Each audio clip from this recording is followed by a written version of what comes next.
سڵاوتان نەبێت لە شارپرێسەوە هەواڵی ڕۆژتان پێشکەشەکەم سەرەتاش گرنگترین ناونیشانەکان. دەیانتۆن هەناری کوردستان لە ئیمارات لە کۆلیەتی دەرنەچوو فرێدرا و وەزیری کشتوکاڵیش ڕوونکردنەوە دەدات. حکوومەت پەیامێکی بەپەلە دەداتە پزیشکان و لە نەدانی باج سزای توندیان دەدات. 5 وڵاتی زلهێزی جیهان نێوەندگیری پارتی و یەکێتی دەکەن.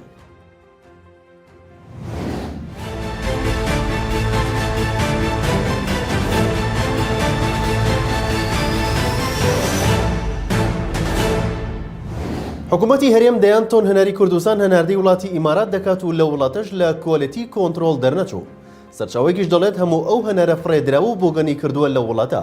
وەزیری کشتوکاڵی حکوومەتی هەرێمیش لە ڕێگەی شارپرێسەوە ڕوونکردنەوە دەدات. دوای ئەوەی حکوومەتی هەرێم بڕیاریدا بۆ فرێت چەشنکردنی سەرچاوەکانی داهات پەنا بۆ هەناردەکردنی بەروومە خۆماڵیەکان بۆ وڵاتانی دەرەو ببات. لە یەکەم هەنگاودا هەناری کوردستانی هەناردەی ئیمارات کرد. بەڵام ئەو هەناری نێردرا بۆ ئەو وڵاتە لە کۆلیەتی کۆنتڕۆڵ دەرنەچوە و فرێدراوە. سەرچاوێکیش بۆ شارپرێس باز لەوە دەکات بەهۆی هەڵی حکوومەتی هەرێم لە نەزانینی خواستی ئەو وڵاتە لەسەر چ جۆرە هەنارێک ئەو هەنارەی نێردراوە بۆ ئیمارات سەرجەمی فرێدراوە و بۆگەنی کردووە کە بڕەکەی دەیانتۆن هەناری کوردستانە.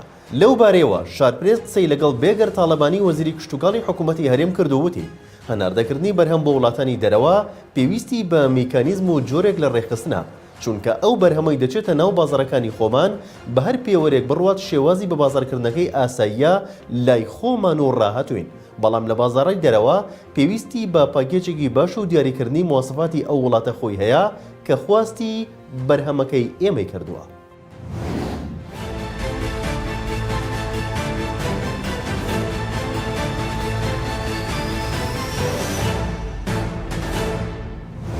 حکوومەتی هەرێم دوو بڕیاری نوێ دەردەکات، یەکێکیان تایبەتە بە پزیشکان و دووەمیش تایبەتە بەو کەسانەی بە ئیقامە لە هەرێمی کوردستان دەمێننەوە.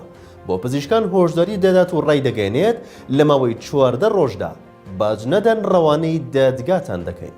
بە گوێرەی نووسراوێکی بەڕێوەبەرەتی باجی دەرەمەتی سەر بە وەزارەتی دارایی حکوومەتی هەرێم کە ڕاستی سەرجەم پزیشکان کراوە تێیدا هاتووە. تکایە خۆتان یانێکێک کە بریکاری یاساییتانە ئامادە بێت بۆ گفتوگۆکردن سەبارەت بە پێشکەشکردنی خەمڵاندنی باجی دەرامەتتان و لە ژمارکردنی بڕی ئەو باجی لەسەرتانە لە ماوەی 14 ڕۆژدا. نووسراوەکە هۆشداری دەدات و ڕای دەگەێنێت بە پێچەوانەوە ناچارین بە شێوەی کارگەڕی وریاتان بکەینەوە و ڕەوانەی دادگاتان بکەین بۆ ئەوەی ئەو سزایە بدرێن. لەلایەکی دیکەوە حکوومەتی هەرێمی کوردستان سەرجەم ئەو کەسانەی ئاگادار کردوتەوە کە بە ئیقامە لە شارەکانی هەرێم دەمێننەوە بە زووترین کات سەردانی نیشنگەی پارێزگەکان بکەن و ئیقامەکانیان نوێ بکەنەوە بە پێچەوانەوە ڕێکاری یاساییان لە دژ دەگیرێتە بەر.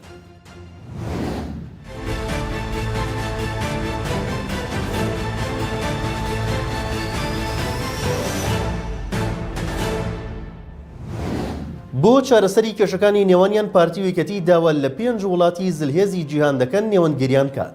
سبەی نوێژ یەکەم کۆبوونەوەیان لەگەڵ یەکێتی دەست پێ دەکات. بە گوێرەی و زانیاریانەی تایبەت دەست شارپرێسکەوتون پارتی و یەکێتی بۆ چارەسەری ئەو گرژیانی لە نێوانیاندا دروست بووە داوایان لە هەر یەک لە کۆنسوڵخانی وڵاتانی ئەمریکا، بەریتانیا، هۆڵەندا، ئەڵمانیا و رووسیا کردووە نێوەندگیریان کان.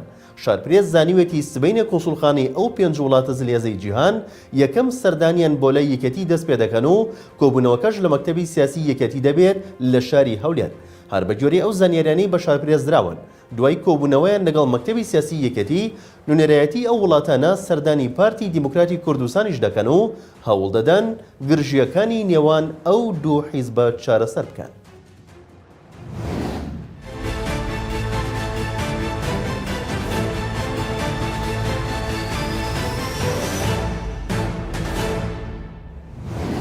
لە هوشێوجەنگی ڕای دەگەینێت سیاست لەسەر بنەمای ڕقی شەخسی ناکرێت بە تایبەت لە کاتێکی وەک ئێستادا کە بەشێک لە بەرپرسانی پارتی و یەکێتی زەنگی دوو ئیدارەی لێ دەدەن. دەژڵێت خراپی دۆخی کوردستان و گوزەرانی هاوڵاتیان بە گرژی نێوان پارتی و یەکێتی زیاتر دەبێت. نووسینگەی ڕۆژنەمەوانی لە هوشێوجەنگی لە ڕوونکردنەوەیکدا ڕای دەگەێنێت لەسەر بنەمای پاراستنی ئاشتی و یەکڕێزی سیاسی لە هوشێوجەنگی پەیامێکی پیرۆزبایی ئاڕاستەی پارتی دیموکراتی کوردستان کردووە. ئەوەش هاتووە بۆ چوونی لە هوشێوجەنگی وایە سیاست لەسەر بنەمای ڕقی شخصی ناکرێت بە تایبەت لە کاتێکی وەک ئێستادا کە بەشێک لە بەرپرسانی پارتی و یەکێتی زەنگی دوو ئیدارەی لێدەدەن و خراپی دۆخی کوردستان و گوزەرانی هاوڵاتیانیش بە گرژی نێوان پارتی و یەکێتی زیاتر دەبێت لەو سۆنگەیەوە و بە بۆنەی کۆتایی هاتنی کۆنگرەی چواردەی پارتی لە هور شێخجەنگی پەیامێکی ئاشتی ئاراستی حیزبەکە کردووە. هەروەها لە پەیامەکەشی بۆ مەسرور بارزانی نووسیوەتی دەمەوێت پیرۆزبایی سەرکەوتنی کۆنگرەتان لێ بکەم و هەروەها لە ڕێگەی جنەبتەوە پیرۆزبایی لە بارزانی بکەم بۆ هەڵبژاردنەوەی بە سەرۆکی پارتی دیموکراتی کوردستان بە هیوای ئەوەی کە ئامانجەکانی کۆنگرە کۆتایی هێنان بێت بە گرژی و ئاڵۆزیەکانی بینی هێز و لایەنە سیاسیەکانی کوردستان و دروستبوونی یەکریزی ڕاستەقینە لە پێناو خزمەتی گەلۆ نیشتیماندا. لە شاپرێسەوە هەواڵی ڕۆژتان پێشکەشکرا شاد و بەختەوەربن.